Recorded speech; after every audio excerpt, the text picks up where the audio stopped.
మాట్లాడండి. నానమ్మ పట్టిన గట్ట నీకు పడుతుంది. టెర్రరిస్ట్ అంటే ఎట్లా టెర్రరిస్ట్ అవుతాడండి? టెర్రరిస్ట్ తూటాలకు బలైనటువంటి నానమ్మ చనిపోవడం అందుకు టెర్రరిస్ట్ అవుతాడా?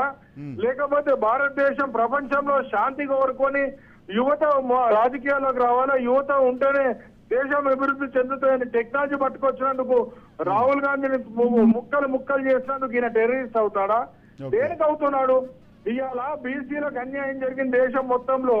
మొత్తం 100%లో 97% కేవలం ఒక వర్గానికే న్యాయం జరుగుతుంది, మిగతా వాళ్ళకు 97% మందికి అన్యాయం జరుగుతుందని గొంతెత్తినందుకు నాలుక కోస్తారా?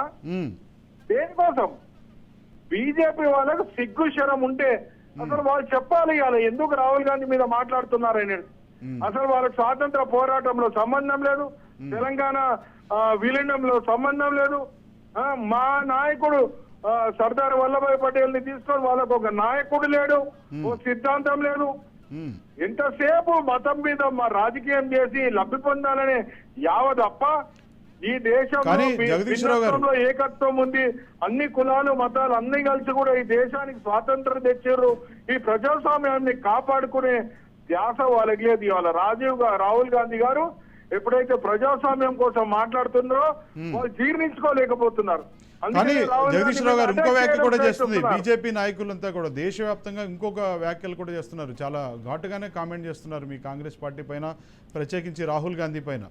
ఎందుకంటే విదేశాలకు వెళ్ళటం, విదేశాల స్థాయిలో అంటే విదేశాలలో నుంచి కూడా భారతదేశం యొక్క కీర్తి ప్రతిష్టలు అనేటువంటిది దెబ్బతీసేటువంటి విధంగా వ్యాఖ్యలు చేస్తున్నారు రాహుల్ గాంధీ.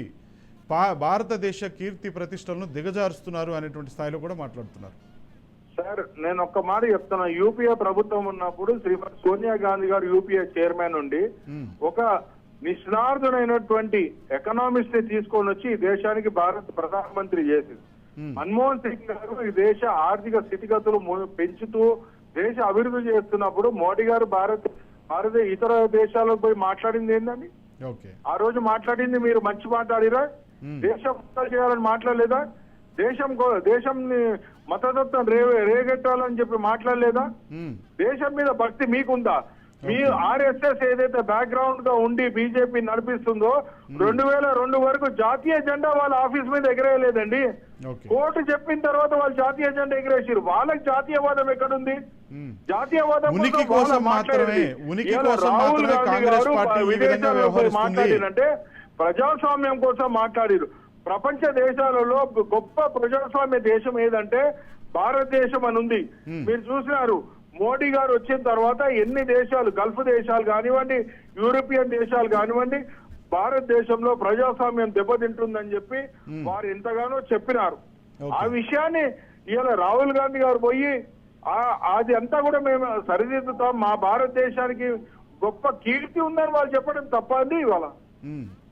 కానీ కేవలం రాద్ధాంతం చేస్తుంది, రాజకీయ లబ్ధి కోసమే రాద్ధాంతం చేస్తుంది కాంగ్రెస్ పార్టీ. ప్రజలు విసిగిపోయారు కాంగ్రెస్ పార్టీతో, అందుకనే ముచ్చటగా మూడోసారి కూడా భారతీయ జనతా పార్టీకే అధికారాన్ని కట్టబెట్టారనేటువంటి స్థాయిలో కూడా కొంతమంది వ్యాఖ్యలు చేస్తున్నారు. సార్ ఇప్పుడు మూడోసారి కట్టబెట్టిర్రా ఏంది అనేది మనకు కూడా తెలుసు సార్. ఇప్పుడు 200 చిల్లర సీట్లు, 200 పైపెచ్చు సీట్లు ఇవాళ రాహుల్ గాంధీ నేతృత్వంలో పార్టీలకు వచ్చినాయి. వాళ్ళకి ఎన్ని 400 సీట్లు అన్నా 400 సీట్లు ఎందుకు రాలేదండి? 200 చిల్లర సీట్లు ఎందుకు వచ్చినాయి అంటే 50% పబ్లిక్ రిజెక్ట్ చేసినారు. ఇవాళ ఇది కూడా చర్చ జరుగుతుంది. బోకస్ ఓట్లు అన్నిటితోని ఈవీఎంలు ట్యాంపరింగ్ అయ్యి ఆ ఓట్లన్నీ ఎందుకు ఎక్కువ వచ్చినాయి, ఇవన్నీ కూడా చర్చించదగ్గ విషయాలు సార్. ప్రజలలో ఆదరణ పెరిగింది రాహుల్ గాంధీ గారికి. రేపు జరగబోయే హిమాచల్ ప్రదేశ్ అన్నిట్లలో కూడా తెలుస్తుంది. వాళ్ళకి మహారాష్ట్ర మిగతా రాష్ట్రాలలో కూడా ఎలక్షన్లలో కాంగ్రెస్ ఫీల్ చేస్తుంది అనేది వాళ్ళకి తెలుసు. అందుకని ఇవన్నీ కూడా ఆయనకు పెరిగిన ఆదరణ తట్టుకోలేక ఈ చిల్లర మీద రాజకీయాలు. ఇప్పుడు ఇంతకుముందు హేమంత్ బిశ్వ శర్మ ఉండే కాంగ్రెస్ వాడే బీజేపీలోకి పోయింది. బీజేపీలో మెప్పు పొందాలంటే కాంగ్రెస్ ని తిట్టాలా? అదే విధంగా గైక్వాడ్ కానివ్వండి, అదే విధంగా ఇవాళ రణ్వీర్ బిట్టు కానివ్వండి, వీళ్ళందరూ ఎందుకు మాట్లాడుతున్నారు? ఎందుకు మాట్లాడుతున్నారు అంటే బీజేపీ నాయకత్వాన్ని మెప్పు పొందడానికే మాట్లాడుతున్నారు తప్ప దాంట్లో ఏం పసలేదు.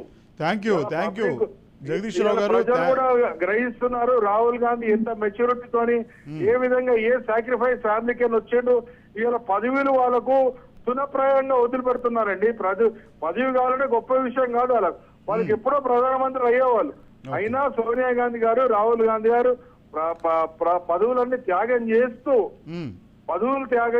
భారతదేశ అభివృద్ధి కోసం వాళ్ళు కృషి చేస్తున్నారు. థ్యాంక్ యూ ప్రజలందరూ కూడా జగదీష్ రావు గారు గ్రహిస్తున్నారు. జగదీష్ రావు గారు థ్యాంక్ యూ వెరీ మచ్.